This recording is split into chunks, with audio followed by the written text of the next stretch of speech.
9 years din siyang walang support.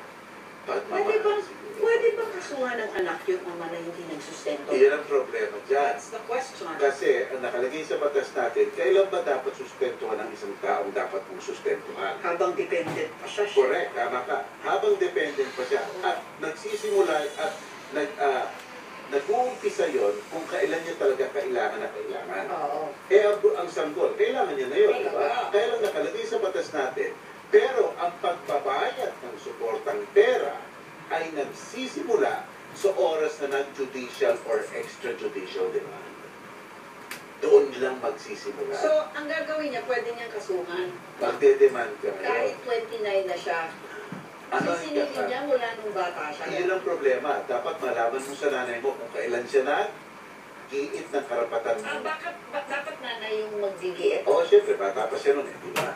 Kasi ganito ang nakalagay sa batas. English natin. Oo. The right to be supported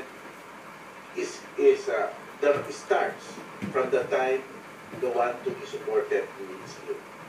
But the right to get money in relation to that support shall only start from the time it is demanded. Correct. At hindi, ang question is, who can demand? The mother, of course. So, the mother. So, ang sinasabi mo, Mel, kunyari lang, hindi ko natin alam, kung patay na yung mother niya, hindi na siya makakakolekta. Dapat meron pa siyang ibang pruweba na giniit yung pagsusuporta dapat sa kanya. Yes.